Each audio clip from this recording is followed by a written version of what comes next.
आमच्या निव्यामध्ये आमच्या आजोबांचे एक मित्र होते, पद्माकर गानू. मुळात गानू हे कुटुंब तसं आमच्या गावातलं नव्हे, ते मूळचे देवरूखचे.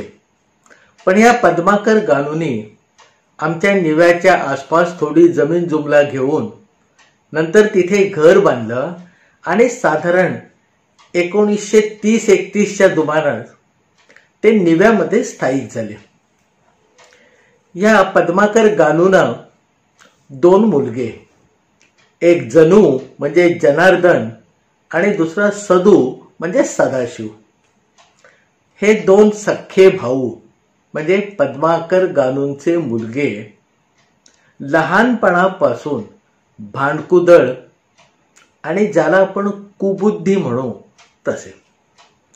त्यांचं आपापसात म्हणजे 2 भावांचं कधी पटलंच नाही आणि आपल्या वडिलांना तर ते कधी काडीची किंमतही देत नव्हते. गावामध्ये तसं फारसा त्यांचा कोणाशी संबंध त्यांनी स्वतःच कधी येऊन दिला नाही. पण अभ्यास किंवा एकंदर बाकीच्या गोष्टीमध्ये थोडंसं कुर्रेबाज असल्यामुळे किंवा टवटवीत असल्यामुळे मोठा जो जनार्दन होता जनू, तो डॉक्टर झाला. म्हणजे एका वैद्याच्या हाताखाली शिकून वैद्य झाला खरं तर, पण तो स्वतःला डॉक्टर म्हणून घेत असे. आणि दुसरा साधारण ग्रॅज्युएट होऊन रत्नागिरीच्या जिल्हाधिकारी कार्यालयामध्ये महसूल विभागामध्ये लागला. आता केवळ भांडकुदळपणा हाच या दोघांचा स्थायीभाव नव्हता, तर पैशाच्या मागे माणसांनी किती लागावं याचा एक परिपाक म्हणजे हे 2 भाऊ होते. आता महसूल खात्यामध्ये नोकरी असल्यामुळे कसा आणि कुठून पैसा मिळवायचा याचा एक फक्त धांडोळात घेण्याचं काम सदाकडे होतं, म्हणजे सदाशिवकडे होतं. आणि जणू तर डॉक्टर असल्यामुळे त्याला त्याच्या पेशंटना नाडायला, लुबाडायला, फसवायला पूर्ण वाव होता. आणि पैशाला पैसा जोडत हे आपले संपत्तीमध्ये दिवसागणे महिन्यागणे भर घालत चाललेले होते. दोघंही रत्नागिरीमध्ये स्थायिक झाले होते, आमचं निवं गाव सोडून. या जनूला 2 मुली आणि सदूला 2 मुलगे होते. आणि जसं या पद्माकर गानूंचं म्हणजे आमच्या पदू काकांचं वय व्हायला लागलं, तसं ह्या जनू आणि सदू मध्ये एक सुप्त इच्छा निर्माण झाली की वडिलांची जी काही 40 एकर जमीन, बाग बगीचा, जुमला, घर आहे ते सगळं मला एकट्याला मिळावं. आता 2 सख्खे भाऊ म्हणजे 2 समान वाटे करणं हे जग व्यवहाराला किंवा रहाटीला धरून होतं. पण या भावानं काही ते पटत नव्हतं.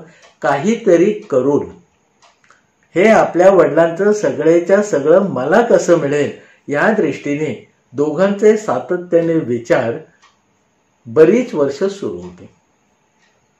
आणि याची कुणकुण आमच्या पदू काकांना म्हणजे पद्माकर गानूंना लागली ती जेव्हा जनू एकदा त्यांना भेटायला वेळ काढून निव्यामध्ये आला होता, 2 दिवस राहिला होता. आणि त्याने पदू काकांना पट्टी पडवली की हे बघा, मला 2 मुली आहेत, त्या आपापल्या सासरी गेल्यानंतर आणि माझं पण तुमच्यासारखं वय झाल्यानंतर माझं काही भागायचं नाही, म्हणून तुम्ही ही सगळी जी आपली प्रॉपर्टी आहे ती माझ्या नावावर करून टाका. आता काही वेळेला टेलिपथी नावाची काहीतरी गोष्ट असते असं अनुभवाला येतं. त्यामुळे हा जनू 2 दिवस राहून ही पट्टी पदू काकांना पडवून गेल्यानंतर बरोबर 15 दिवसांनी सदू निव्यामध्ये दाखल झाला. तो 2 दिवस राहिला आणि त्याने आपल्या वडिलांना म्हणजे पदू काका गानूंना पट्टी पडवायला सुरुवात केली की हे बघा, हे सगळं आहे, जी प्रॉपर्टी तुम्ही कमावलेली आहे ती मलाच द्यायला पाहिजे, कारण मला 2 मुलगे आहेत, त्यामुळे हे आपल्या घराण्यामध्येच राहील. जनूला 2 काय उपयोग आहे, तो जावयाची धन करून टाकेल. त्यामुळे लवकरात लवकर तुम्ही निर्णय घ्या आणि हे सगळं जे आहे ते बुवा माझ्या नावावर करून टाका. आता या कात्रीमध्ये दिवसेंदिवस या पदू काकांचं म्हणजे पद्माकर गानूंचं जीणं खंगत चालल्यासारखं किंवा कृश व्हायला लागले. मनाला त्यांच्या एक प्रकारची वाळवी लागली आणि त्यांना असं वाटायला लागलं की आपण गेल्यानंतर आज आपल्या समोर जर हे एवढे भाऊ भाऊ आपल्याला पट्टी पढवतात, एकमेकाला पाण्यामध्ये पाहतात, सगळी प्रॉपर्टी मलाच मिळावी असा दोघांचाही कयास आणि ग्रह आणि प्रयत्न आहेत, तर आपण गेल्यावरती काय रामायण करतील. आणि या विचाराने पदू काका गानू आणि त्यांची बायको यशोदा हे दिवसेंदिवस खंगायला लागले. कधीतरी या आपल्या मनातल्या गोष्टी ते आमच्या आजोबांकडे येऊन सविस्तरपणे चर्चा करून आपलं मन मोकळं करत असत. पण बुवा, याच्यातनं मार्ग काय काढावा हे माझ्या आजोबांना किंवा पदू काकांनाही काही नीटसं उमगत नव्हतं. कारण या मुलांना समजवायला जावं तर इतक्या वर्षाचा त्यांचा स्वभाव आणि वागणं बघितल्यावर ते कोणाच्या बापाला ऐकतील असे नाहीत ही दोघांनाही खात्री होती. त्यामुळे आमचे आजोबा केवळ तू थोडा धीर धर, थोडा धीर धरा असं त्या पदू काकांना सांगत असत आणि वेळ मारून नेत असत. एके दिवशी पदू काकांची पत्नी यशोदा निवर्तल्याची बातमी आली आणि त्या दिवसापासून माझे आजोबा आणि पदू काका खऱ्या अर्थाने हादरले. कारण आता आपल्या दोन मुलांना तोंड देण्याची पाळी फक्त पदू काकांची होती आणि दिवसेंदिवस या दोन मुलांना तोंड देणं जिकीर किंवा कठीण कठीण होत असे.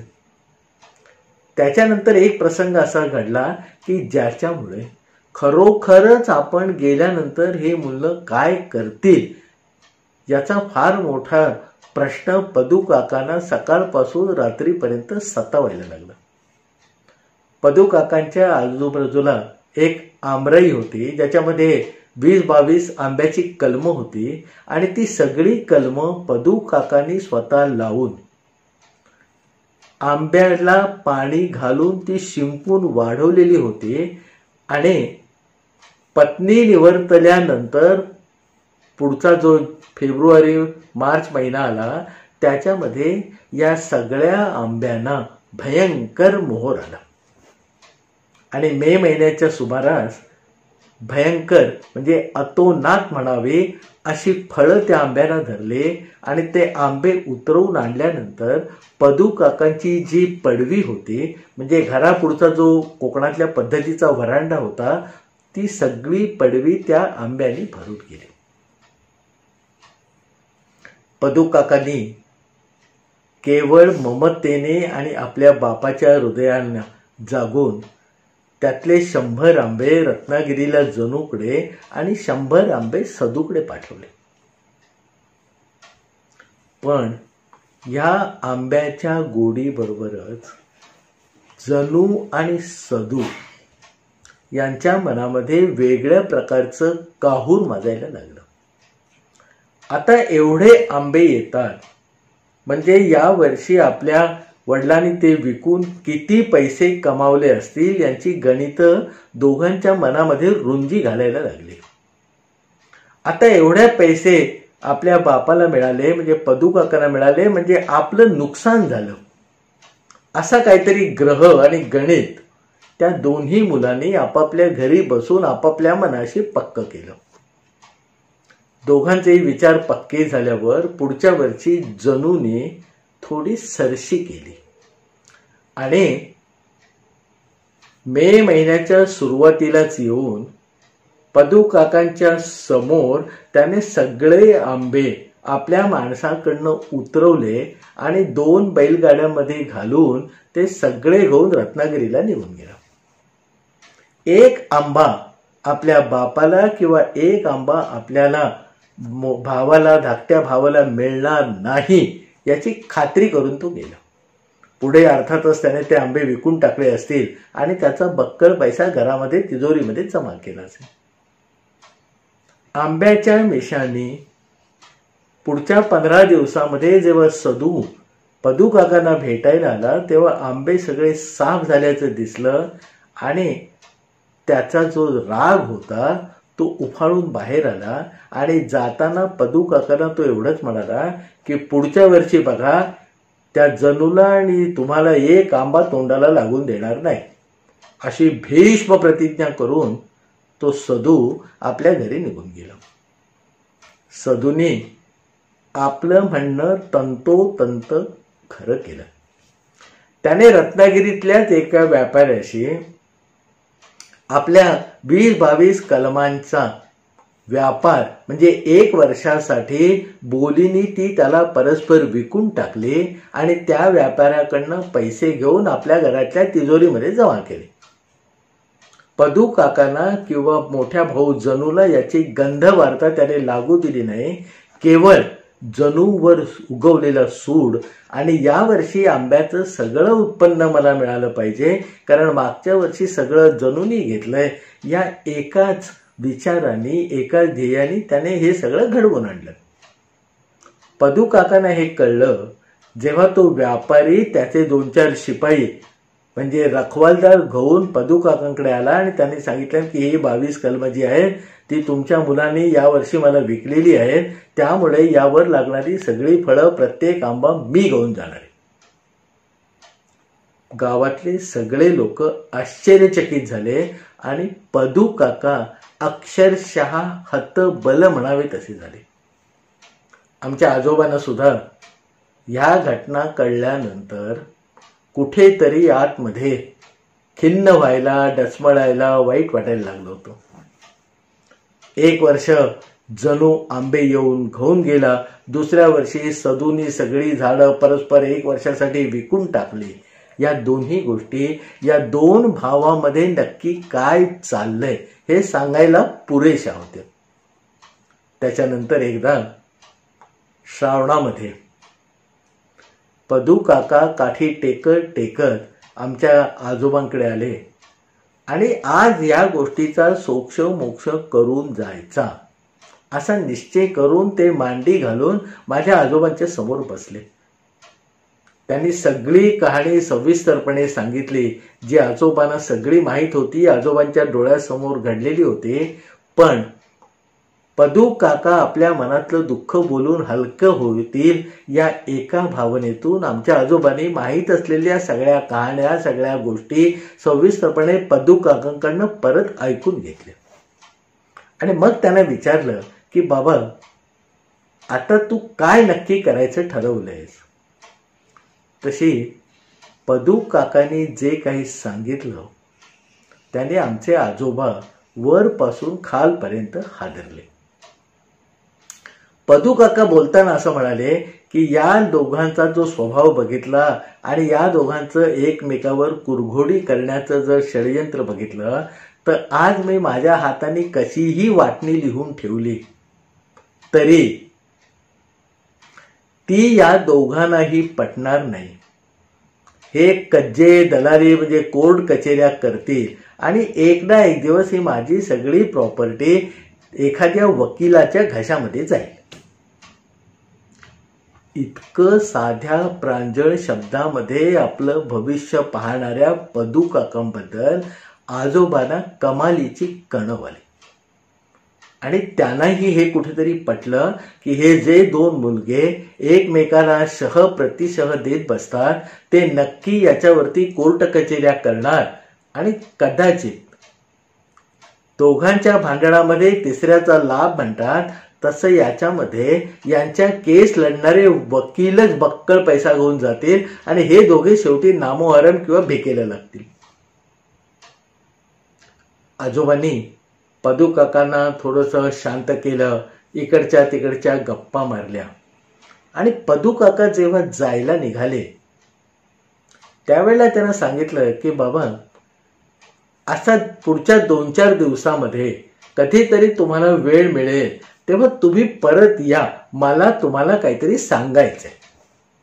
आमचे आजोबा पदू काकांना म्हणाले की परत 2-4 दिवसामध्येच कधीतरी असे निवांतपणे या, मला तुम्हाला काहीतरी सांगायचंय.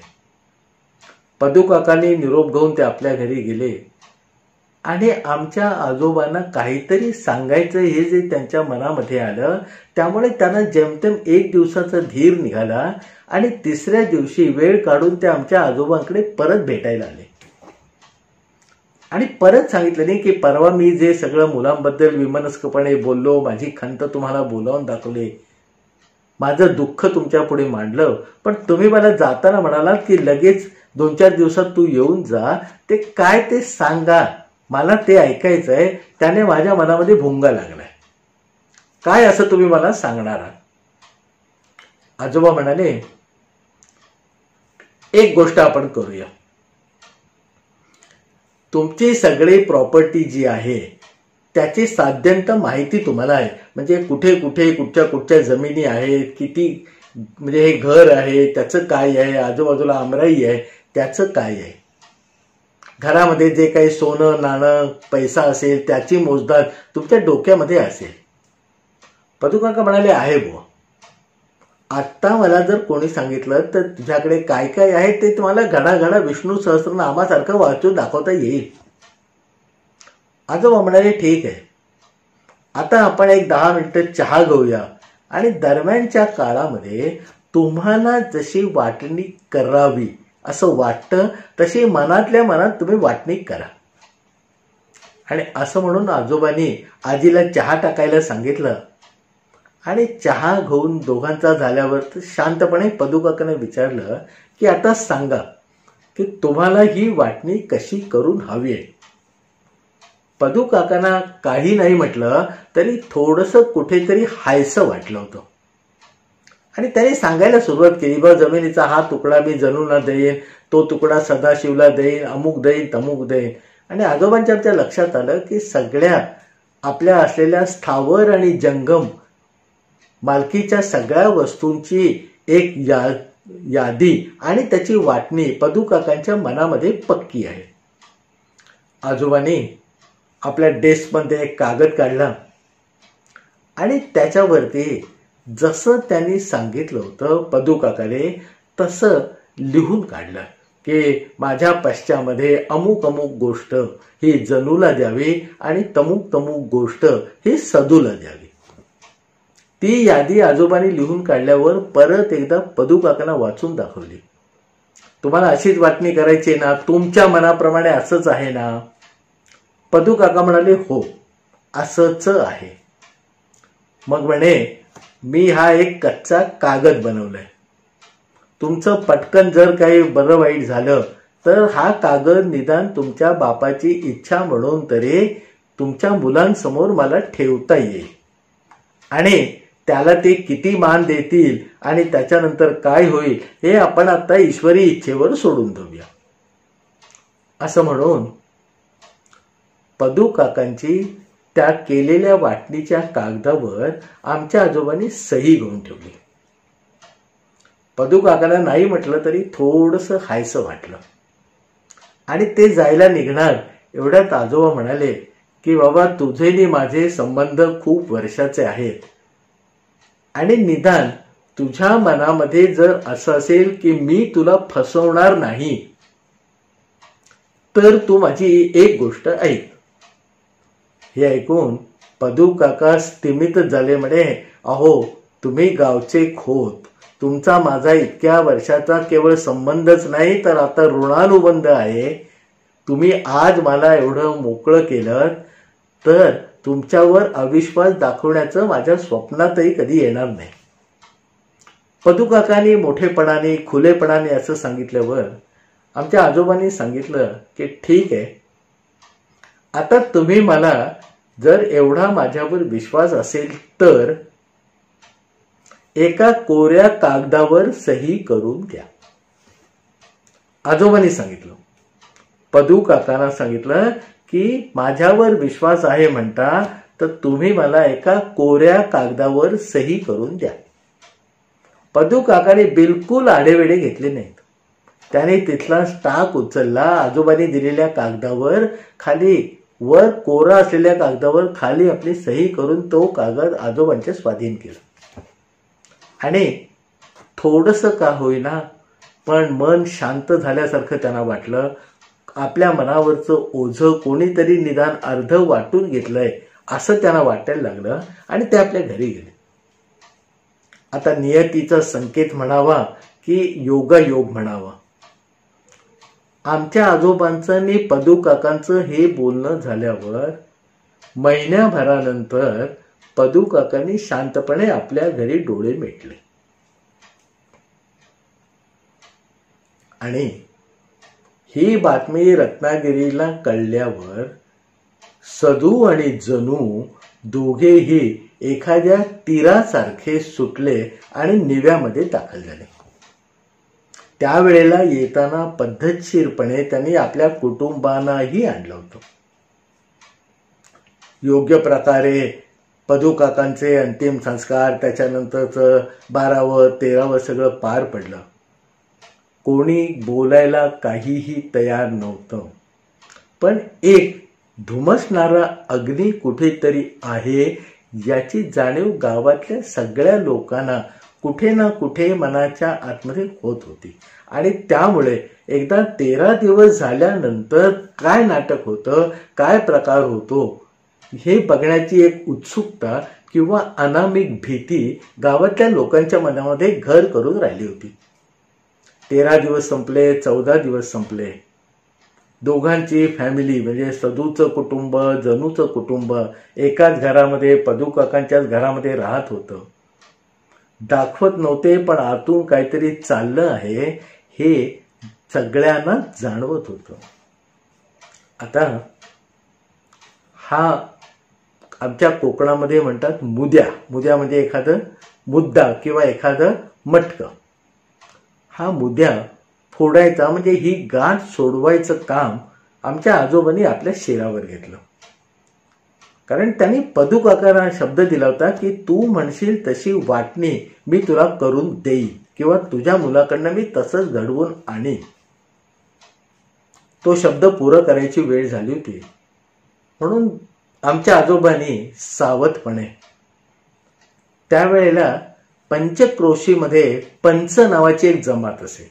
पंच म्हणजे सर्वसाधारणपणे चांगलं वागणाऱ्या प्रतिष्ठित माणसाला कुठच्या तरी एका व्यवहारासाठी साक्षीदार म्हणून नेत आणि त्याला पंच म्हणत. म्हणजे हे 5 पंच आले की त्यांच्या समोर एखादी गोष्ट गावामध्ये कोणी कोणाशी कबूल केली की ते स्टॅम्प पेपरवर लिहिण्यासाठी किंवा दगडावर मारलेल्या पांढऱ्या रेघेसाठी कायम होत असे. त्यावेळेला ही पंच पद्धत होती. तर त्या गावातले पंच जे होते ते जमा केले आणि दुपारी 11:30च्या दरम्यान या पंच आमचे आजोबा आणि गावातले अजून 2-4 जाणकार माणसं घेऊन त्यांनी पदू काकांच्या घरामध्ये प्रवेश केला. एवढी सगळी माणसं आलेली बघून ते दोघेही भाऊ या सगळ्यांच्या समोर येऊन बसले. परत एकदा पदू काकांच्या आठवणींना उजाळा दिला गेला.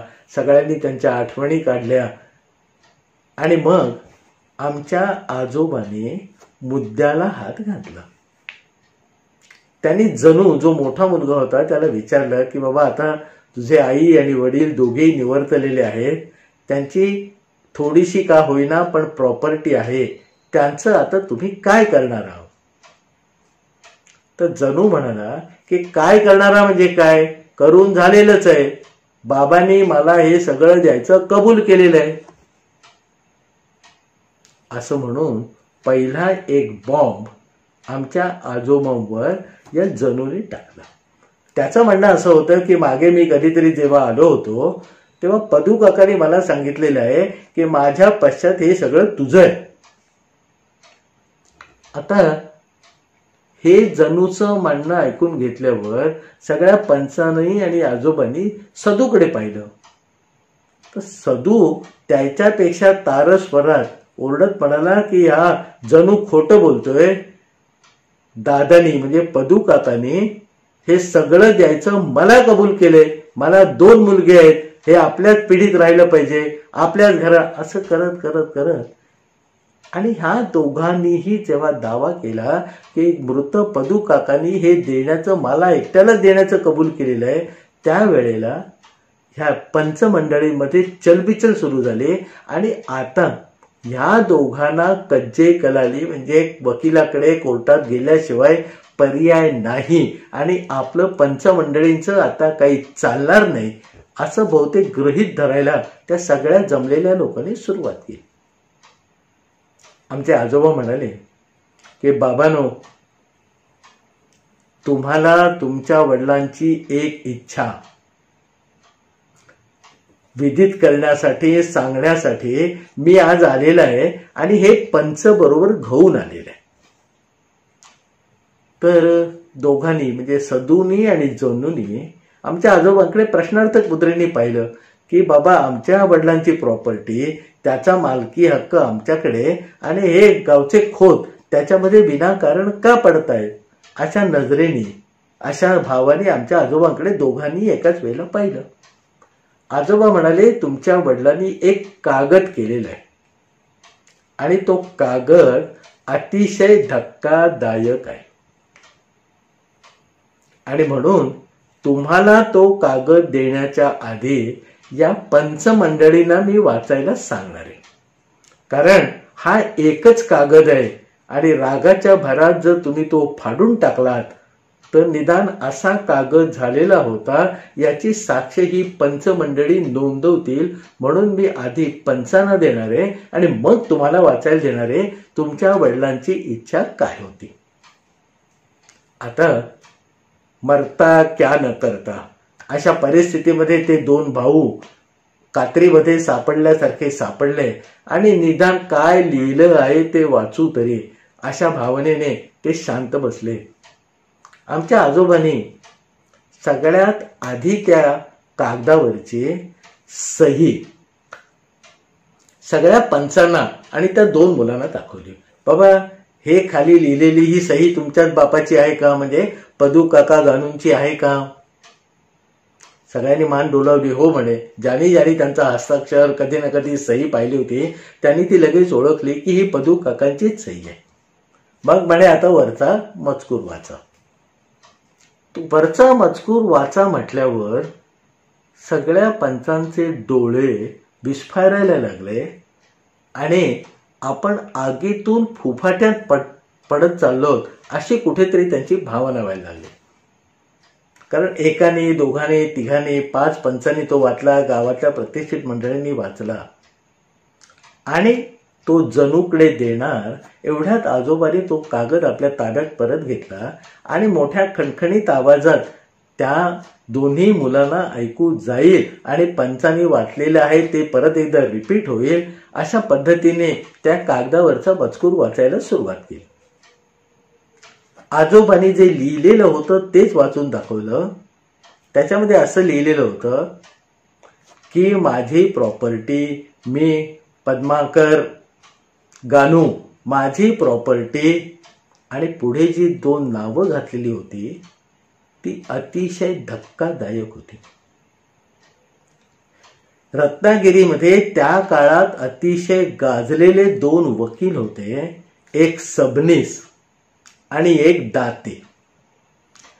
पदू काकाने आपली प्रॉपर्टी अर्धी सबनीसांना आणि अर्धी दात्यांना देऊन टाकल्याचं लिहून त्याच्या खाली सही करून ठेवलेली होती. हे ऐकताच म्हणजे हा कागद बघितल्यावर तिथे किती गोंधळ आणि काय वातावरण निर्माण झालं असेल याची कल्पना आपण सगळे सहजपणे करू शकतो. एक तर याचं कारण काय, आपल्या 2 मुलांना काही हिस्सा न ठेवता या वकिलांना देण्याचं कारण काय याचाच पहिल्यांदा खुलासा होईना आणि म्हणून त्या अर्थाने त्या प्रश्नार्थक मुद्रेने सगळे आमच्या आजोबांकडे बघू लागले, आपापसात चर्चा करायला लागले. आजोबा शांतपणे म्हणाले की तुमच्या वडिलांचं म्हणजे पदू काका गानूंचं असं म्हणणं होतं की मी कशीही वाटणी केली तरी माझ्या या 2 मुलांना ते पटणार नाही. हे प्रकरण शेवटी ते कोर्टात घेऊन जातील, एकमेकांशी भांडतील आणि शेवटी या मुलांच्या हाताला काही न लागता या 2 वकिलांची घरं भरली जातील. त्याच्याऐवजी आज मीच माझ्या हाताने ही माझी सगळी प्रॉपर्टी 2 वकिलांना देऊन टाकतो. एक विषण्ण शांतता त्या घरामध्ये पसरली. जे कोणी कधी स्वप्नातही कल्पिलेलं नव्हतं असा एक कागद ज्याच्यावर पदू काका गानूंची सही होती तो आजोबांनी सगळ्यांच्या पुढे काढून धरला. साहजिकच तिथलं वातावरण तसंच स्तब्ध किंवा गढूळ ठेवण्यामध्ये माझ्या आजोबांना काही रस नव्हता. आणि त्यांनी जो पदू काकांना शब्द दिलेला होता तो पदू काकांनी सांगितल्याप्रमाणे वाटणी होण्याचा आणि त्याप्रमाणे त्या दोन मुलांना त्या गोष्टी देण्याचा. आता माझ्या आजोबांनी पूर्णपणे सगळी परिस्थिती आपल्या ताब्यात घेऊन त्या दोन्ही मुलांना विचारलं की बाबांनो, आता तुमचा काय विचार आहे? आता तुमचा काय विचार आहे? ते दोघेही बोलण्याच्या मनस्थितीमध्ये नव्हते आणि त्यामुळे काही क्षण शांततेमध्ये गेल्यावर आजोबांनी आपलं बोलणं पुढे सुरू केलं आणि ते म्हणाले की बाबांनो, म्हणजे जनू आणि सदूला ते म्हणाले की बाबांनो, तुमच्या वडिलांची साधारण इतकी प्रॉपर्टी, इतके पैसे, इतकी जमा रक्कम आहे अशी मला माहिती आहे. आता आपल्या वडिलांच्या प्रॉपर्टीचा खडानखडा माहिती या समोरच्या खोताला म्हणजे माझ्या आजोबांना आहे. हेच मुळी त्या दोन्ही मुलांच्या दृष्टीने खूप मोठं आश्चर्यकारक होतं. त्यामुळे साहजिकच त्यांनी मान डोलावली. मग माझे आजोबा म्हणाले की हे बघा, आता तुम्हाला दोघांना जर मान्य होणार असेल किंवा मी सांगतो ते तुम्ही ऐकणार असाल आणि या पंचमंडळींसमोर तसं कबूल करणार असाल तर याच्यातनं एक मार्ग मी तुम्हाला काढून देऊ शकतो. दोन्ही मुलं या गोष्टीला तात्काळ म्हणावे तसे तात्काळ तयार झाले आणि त्यांनी सांगितलं की बापू, म्हणजे माझ्या आजोबांना गावामध्ये बापू म्हणत असत आणि ते त्यांच्या हुद्द्याने किंवा कामाने खोत होते. म्हणजे बापू, तुम्ही सांगाल तसं आम्ही ऐकतो. आता परिस्थितीवर इतकी चांगली मांड ठोकल्यावर आमच्या आजोबांनी पदू काकांच्या सगळ्या इस्टेटीची धडा वाटणी त्या दोन मुलांमध्ये करून टाकली, जशी करायला पदू काकांनी आमच्या आजोबांना सांगितलं होतं आणि ते कागदावर लिहिलेलं होतं. साहजिकच कुठचाही पर्याय न राहिल्यामुळे आणि सर्वनाशे समुत्पन्ने अर्धे त्यजती पंडिता हे सुभाषित त्या दोघी मुलांना माहीत असल्यामुळे त्यांनी आमच्या आजोबांनी जी खडा त्यांना वाटणी तोंडाने बोलून दाखवली त्याला रीतसर तिथल्या तिथे मान्यता दिली. आजोबांनी लगेच कागद मागवून आपण जसं बोललो तसं लिहिलं आणि ही वाटणी आम्हा दोघा भावांना मान्य आहे अशा प्रकारचा कागद तयार करून त्याच्यावर त्या दोघांच्या सह्या घेतल्या आणि खाली बाकीच्या पंचमंडळींना सह्या करायला लावल्या.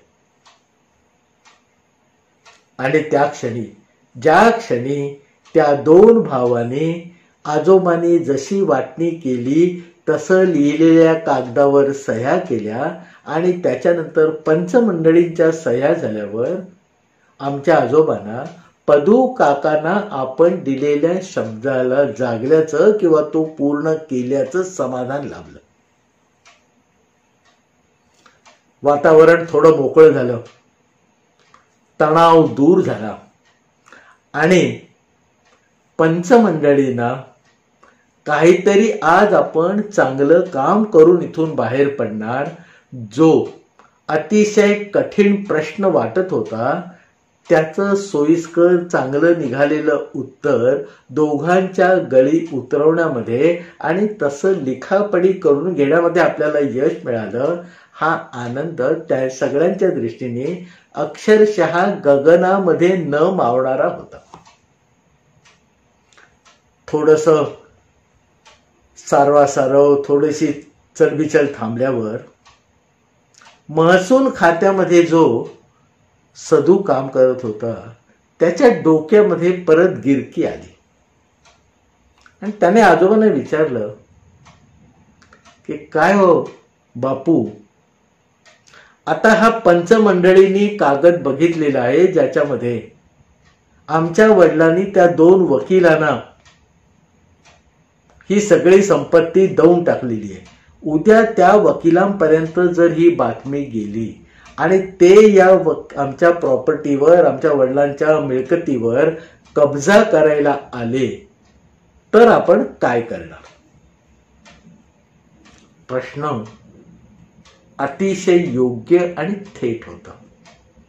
कारण त्यांनी शंका जशी व्यक्त केली तशी हाच कागद जर त्या 2 वकिलांच्या हातामध्ये पडला असता तर नक्कीच त्या 2 वकिलांनी या प्रॉपर्टीवर 100% ताबा मिळवलाच असता आणि सदूला आलेली शंका 100% खरी होती.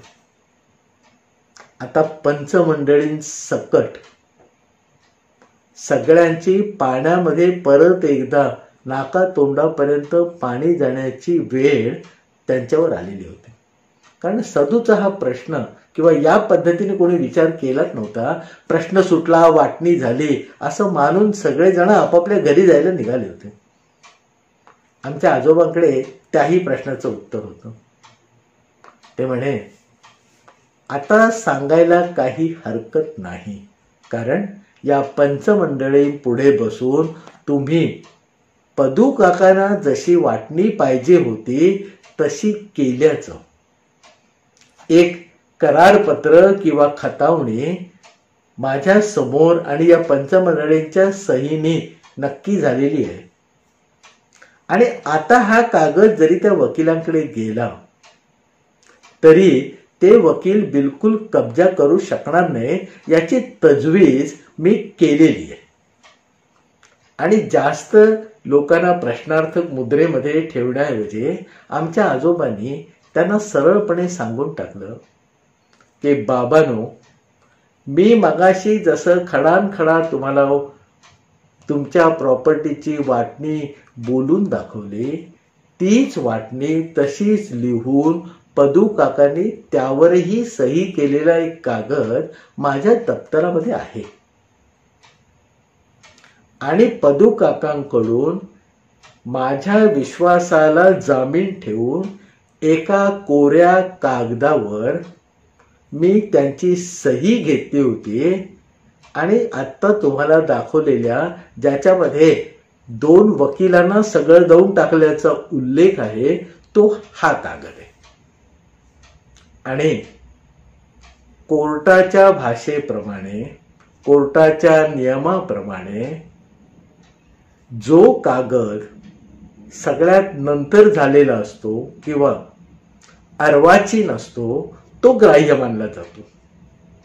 म्हणजे एखाद्या माणसाने आपलं मृत्यूपत्र 5 तारखेला केलं आणि नंतर विचार बदलून 7 तारखेला जर दुसरं मृत्यूपत्र केलं तर 7 तारखेचं मृत्यूपत्र हे कायदा गृहीत ठरतो.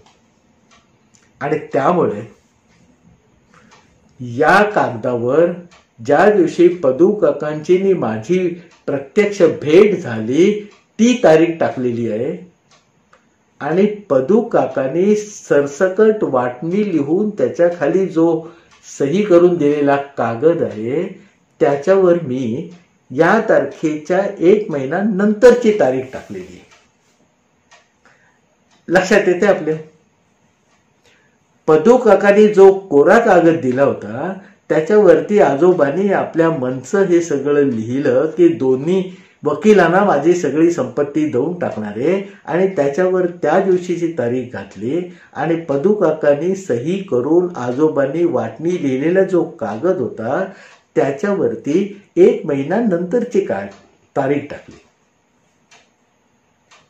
म्हणजे कोर्टामध्ये जरी हे उद्या गेलं, हे दोन्ही कागद दोन्ही लोकांना जरी मिळाले, तरी कोर्टाच्या नियमाप्रमाणे नंतरचा कागद हा ग्राह्य धरणार असल्यामुळे आणि ज्याच्यावर पदू काकांनी नाव निशी प्रत्येक मुलाला दिलेल्या गोष्टी लिहून खाली सही केली असल्यामुळे तो मुलांचा हक्क कायम राहील आणि या वकिलांना जो हक्क दिल्याचं दर्शनी दिसतंय ते बाजूला सरेल. माझे आजोबा या पद्धतीने आपल्या आयुष्यभर काम करत राहिले. कारण त्यांचं एक म्हणणं असं होतं की जेव्हा एखाद्या माणसाच्या उर्मटपणाला किंवा तुसडेपणाला किंवा कुबुद्धीला आपल्याला सरळ मार्गाने उत्तर देता येत नाही, त्यावेळेला आपण शांतपणे परमेश्वराने आपल्याला दिलेल्या बुद्धीचा वापर करून वेगळ्या प्रकारे विचार करून वेगळा मार्ग निवडून काढणं गरजेचं आहे.